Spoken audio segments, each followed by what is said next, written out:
اگر چھوٹا چھوٹا شو کچھ تاثر پیدا کرے گا، گرماہٹ پیدا کرے گا، ایسی صورتحال پیدا کرے گا کہ یہ سچ مچ اگلے جمعے کو ایک بڑا شو اسلام آباد میں کر سکے۔ بہت شکریہ آپ کا، اور پہلے تو میں آپ کا اس بات کا شکریہ ادا کروں گا کہ جس طرح کا پینل آپ نے بنایا، ورنہ اب اس میں گفتگو ہو سکتی ہے، ورنہ باقی جس طرح کے پروگرام ہوتے ہیں اس میں صرف گالم گلوچ کی نوبت آتی ہے، اچھی گفتگو نہیں ہو سکتی، تو اس کے لیے بہت شکریہ۔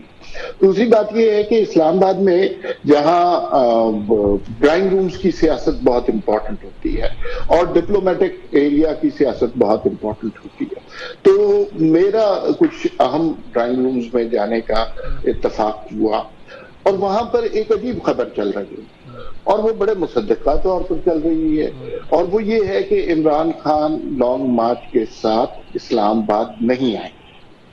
تو یہ ایک یہاں پر بڑی گرم خبر ہے کہ عمران خان کا لانگ مارچ کہیں درمیان میں ہی فضل آؤٹ ہو جائے گا، اور جو ڈپلومیٹک کور یا ڈپلومیٹس وغیرہ ہوتے ہیں بدقسمتی سے ان کے پاس ہم سے زیادہ بہتر انفارمیشن ہوتی ہے، تو وہ لوگ یہ بتا رہے ہیں۔ دوسرا، خان صاحب کے لانگ مارچ کی تازہ ترین صورتحال کیا ہے؟ دیکھیے، ہمیں پہلے کسی بھی چیز کے مقاصد کا تعین کرنا چاہیے۔ عمران خان کے مقاصد خود کلیئر نہیں، وہ الیکشن چاہتے ہیں، میرا نہیں خیال وہ الیکشن چاہتے ہیں۔ اگر وہ الیکشن چاہتے ہوتے تو اس وقت کے پی کے، جی بی، کشمیر اور پنجاب کی اسمبلیاں توڑتے، 80% پاکستان کی حکومت ختم ہو جاتی، فوری طور پر الیکشن ہو جاتی۔ کیا وہ اسٹیبلشمنٹ کے خلاف یہ لانگ مارچ کر رہے ہیں؟ اسٹیبلشمنٹ کے خلاف بھی وہ بہت کھل کر بات حالانکہ کر رہے ہیں، لیکن ایک خاص حد سے آگے جانے کا انہیں پتہ ہے کوئی فائدہ نہیں ہے، اس لیے کہ اس کے بعد ان کی بات نہیں بنے۔ ان کا بنیادی مقصد جو مجھے نظر آتا ہے وہ جو ایک تعیناتی جو نومبر کے اختتام میں ہونی ہے، اس تعیناتی کا حق اپنے پاس لینا ایک طرف تو، لیکن ان سے اس لانگ مارچ میں غلطیاں بہت ہو رہی ہیں۔ مطلب وہ مجھے یوں لگ رہا ہے کہ جو پتے انہیں بعد میں کھیلنے چاہیے تھے وہ پتے انہوں نے یا ان سے کھلوا دیے گئے یا انہوں نے خود کھیل دیے۔ شروع میں ہی انہوں نے جو D G I S I کے خلاف اور جو جنرل باجوہ کے خلاف جو بات کرنی تھی وہ کہہ دی۔ اب آپ سوچئے کہ مزید ان کے پاس کیا ہے بات کرنے کے لیے، اس سے آگے تو کچھ بھی نہیں ہو سکتا، اس سے زیادہ یہ ہوگا کہ وہ گالی دے دیں گے، بس اس سے زیادہ تو کچھ بھی نہیں ہے۔ لیکن جو فوجی کا غدار کہنا گالی دینا ہی ہوتا ہے جی۔ جی بالکل، یہی سب کچھ وہ کہہ چکے ہیں۔ اب آپ امیجن کیجئے اب ان کے پاس کیا نعرہ ہے، اور پھر وہ یہ جو مجھے لگ رہا ہے مذاکرات کی اسٹیبلشمنٹ کے ساتھ خبر اڑا رہے ہیں، یہ افواہ ہے، اس خبر میں حقیقت کوئی بھی نہیں ہے، اس لیے کہ ان کی پارٹی میں بہت سارے لوگ ہیں جو اسٹیبلشمنٹ کی مدد سے 2018 میں الیکشن جیتے تھے، وہ اسٹیبلشمنٹ کے خلاف جانے میں دلچسپی نہیں رکھتے، نہ وہ جائیں گے، لیکن ان ایسے بہت سارے لوگوں کی جو کہ 90% ان کی پارٹی بنتی ہے، ان کی حوصلہ افزائی کرنے کے لیے وہ اکثر یہ بیانات دے دیتے ہیں کہ نہیں مذاکرات ہو رہے ہیں، میں ان سے مذاکرات کر رہا ہوں جن کے شہباز شریف بوٹ پالش کرتے ہیں اور یہ نہیں، جبکہ شہباز شریف وہ وزیر اعظم ہے جن کے پاس لگتا ہے کہ کلی اختیار ہے۔ انہوں نے یہ بات بھی بتائی کہ D G I S I نے پریس کی اس سے پوچھے کی جی، اور ساتھ ساتھ انہوں نے یہ بھی بتایا شہباز شریف نے، اس سے عمران خان کے عزائم کو بڑا دھچکا لگا جب شہباز شریف صاحب نے بتایا کہ 1 ماہ پہلے انہوں نے کچھ دوستوں کے ذریعے رابطہ کیا اور اس پر یہ کہا جی کہ یہ جو چیف کی تعیناتی ہے اس میں 3 آدمی آپ دے دیتے ہیں، 3 آدمی میں دے دیتا ہوں۔ تو عمران خان پہلے خود چیف لگانا چاہتے تھے، اب 3 کی لسٹ پر آ گئے، آخر میں یہ اس نوبت پر بھی آ جائیں گے کہ چلے ٹاس کر لیتے ہیں آپ کا بندہ یا ہمارا بندہ، لیکن انہیں ایک آئین کی معمولی سی بات نہیں سمجھ آ رہی۔ یہ وزیر اعظم کا اختیار ہے، وزیر اعظم نے ہی لگانا، شہباز شریف نے ہی یہ فیصلہ کرنا ہے، چاہے جو کچھ مرضی کر لے، اور شہباز شریف کے وزیر اعظم کی پوسٹ سے ہٹنے کے اگلے مہینے میں تو کوئی امکانات نہیں نظر آ رہے۔ تو عمران خان لانگ مارچ کے ذریعے ایک ایسی گلی میں داخل ہو گئے ہیں جہاں پر آگے کھائی ہے اور پیچھے تباہی ہے۔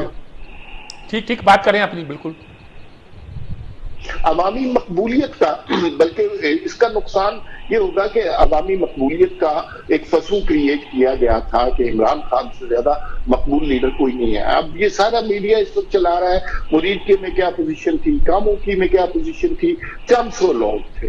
تو یہ مت بھی اگر عمران خان کی ٹوٹ گئی تو پھر میرے خیال میں عمران خان کی پارٹی کو، ان کے بیانیے کو ناقابل تلافی نقصان پہنچے گا. ٹھیک ہے میاں سیف الرحمان صاحب، اب میں نے آپ کو آخر میں اس لیے کہا کہ آپ میرے پاس بیٹھے ہوئے تاکہ کچھ چیزوں کو سم اپ کر لیں. اچھا نہیں، بڑی عمدہ باتیں ہوئی. میرا خیال ہے انالیسز مزمل سہروردی صاحب نے، عمار صاحب نے جو بھی سارا نقشہ ہے سارا وہ کھینچا ہے. دیکھیں میں 2-3 چیزوں پہ فوکس کروں گا.